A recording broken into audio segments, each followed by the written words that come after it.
نحمده ونصلي ونسلم على سيدنا ومولانا محمد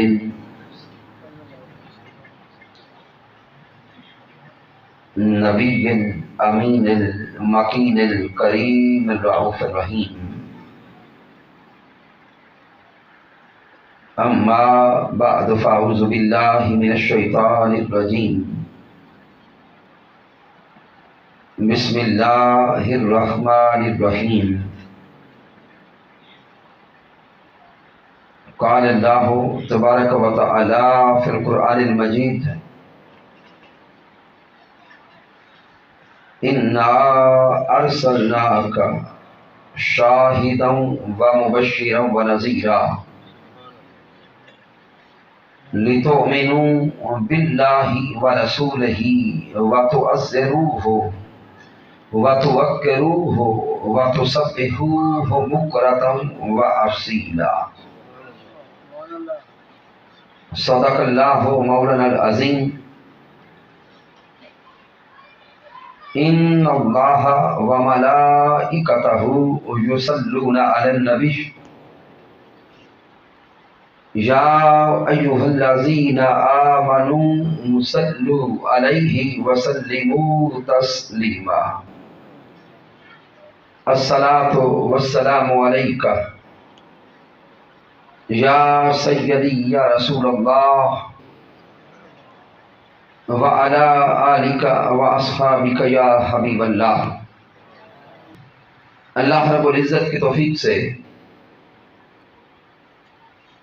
اور تاجدار کائنات صلی اللہ علیہ وآلہ وسلم کے نعلین پاک کے تصدق سے ٹبہ سلطان پور کے علاقہ میں ہم ماہانہ درس عرفان القرآن کی اس بابرکت نشست میں حاضر ہیں. اس درس عرفان القرآن کے انعقاد پر مبارکباد پیش کرتا ہوں اس مسجد کی انتظامیہ کے تمام ساتھیوں کو، تحریک منہاج القرآن کے جملہ قائدین و کارکنان کو،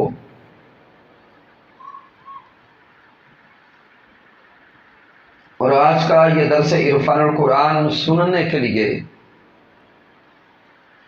پردہ میں موجود اپنی ماؤں، بہنوں اور بیٹیوں کو، کہ جن کو رب کائنات نے یہ توفیق بخشی ہے کہ وہ قرآن کا نور سمیٹنے کے لیے حاضر ہیں. اللہ رب العزت کی پاک بارگاہ میں التجا کرتے ہیں کہ مالک کائنات ہمارے درس عرفان القرآن کو اپنی بارگاہ اقدس میں شرف قبولیت عطا فرمائے. سامعین محترم، چونکہ آنے والا مہینہ ماہ ربیع الاول ہوگا اور ماہ ربیع الاول میں کثرت کے ساتھ تاجدار کائنات صلی اللہ علیہ وآلہ وسلم کی ولادت کا ذکر ہوتا ہے.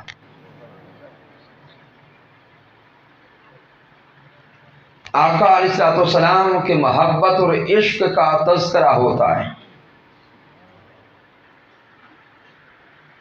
تو بعض لوگوں کے ذہنوں میں سوال پیدا ہوتا ہے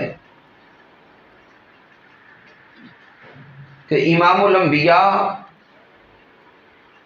حبیب کبریاء، احمد مجتبی، حضرت محمد مصطفیٰ صلی اللہ علیہ وآلہ وسلم کی ولادت کا تذکرہ اتنے محبت اور عشق کے ساتھ کیوں کرتے ہیں؟ تو سامعین محترم، اس کے کئی اسباب ہیں، لیکن ایک بنیادی سبب یہ ہے کہ تاجدار کائنات صلی اللہ علیہ وآلہ وسلم ایمان کا مرکز و محور ہیں۔ پیارے آقا علیہ الصلوۃ والسلام ایمان کا مرکز و محور ہیں۔ تو جب مرکز و محور ایمان ہمیں نصیب ہوتا ہے، ہم اس مرکز و محور ایمان کے ملنے پر اللہ کا شکر ادا کرتے ہوئے اس محبوب کی آمد کا ذکر کرتے ہیں۔ حقیقتاً یہ اللہ کی بارگاہ میں شکرانہ ہوتا ہے۔ اب کسی کے ذہن میں سوال پیدا ہوگا کہ تاجدار کائنات صلی اللہ علیہ وآلہ وسلم کو مرکز و محور کیوں کہہ دیا، اور مرکز و محور کہتے کسے ہیں، اور مرکز و محور کی اہمیت کیا ہے؟ تو سامعین، آج کے درس عرفان القرآن میں قرآن و حدیث کی روشنی میں مرکز و محور کی اہمیت، ضرورت اور اس کی شان اور مقام کو سمجھ کے جائیں گے، تاکہ آنے والا مہینہ جو مہینہ میلاد مصطفیٰ صلی اللہ علیہ وآلہ وسلم ہے، ہمارا ذہن کلیئر ہو جائے کہ ہم نے اس مہینے میں دن رات ذکر آمد مصطفیٰ کرنا ہے۔ تو سب سے پہلے آئیے یہ جاننے کی کوشش کریں کہ مرکز و محور کہتے کسے ہیں، اور مرکز و محور کی اہمیت کیا ہے۔ تو سامعین، یہ راز سمجھنے اور سمجھانے کے لیے، چونکہ گاؤں کا ماحول ہے، اس لیے ابتداً ایک مثال سے یہ راز سمجھاتا ہوں۔ حضرت فرید الدین مسعود گنج شکر رحمت اللہ تعالی علیہ، آپ کا بچپن ہے، اور حضرت فرید الدین کی والدہ محترمہ ان پرانے زمانوں میں چکی چلا کر دانے پیس کے آٹا بنا رہی ہے۔ حضرت فرید الدین اپنی ماں کے پاس بیٹھے ہیں، اچانک آپ نے رونا شروع کر دیا۔ حضرت فرید الدین کا یہ رونا بڑھنے لگا۔ آپ کی والدہ محترمہ حیران ہو کے کہتی ہیں، بیٹے کس شے نے تجھے رلا دیا؟ حضرت فرید الدین سسکیاں لے کے اپنی ماں سے چپٹ گئے اور ماں سے لگ کے کہتے ہیں، ماں مجھے ایک تصور نے رلا دیا کہ آپ چکی چلا رہی ہو، چکی کے دو پارٹس ہیں، آپ دانے ڈالتی ہیں، یہ دانے چکی کے دونوں پارٹس کے درمیان جا کر اپنی ہستی کھو بیٹھتے ہیں۔ جب یہ دانے چکی کے دو پارٹس کے درمیان جاتے ہیں، ان کا نام مٹ جاتا ہے، ذات ختم ہو جاتی ہے، یہ آٹا بن کے نکلتے ہیں۔ اپنی ماں سے بول کے کہتے ہیں، اے نیک ماں، مجھے بھی اس سوچ نے رلا دیا کہ رب کائنات نے زمین اور آسمان کو دو پارٹس بنایا ہے، درمیان میں فرید الدین ہوں۔ اگر کبھی مالک کائنات نے زمین اور آسمان کو ملا دیا تو فرید الدین کا کیا بنے گا؟ تو فرید الدین کہاں جائے گا؟ بس یہ کہہ کے پھر رونے لگ گئے۔ وہ ماں بھی فرید الدین کی ماں تھی، ولی کامل کی ماں تھی۔ تو سامعین محترم، ماں نے فرید الدین کو سینے سے لگا کے کہا، بیٹے آؤ تجھے ایک حقیقت دکھاتی ہوں۔ فرید الدین کی ماں نے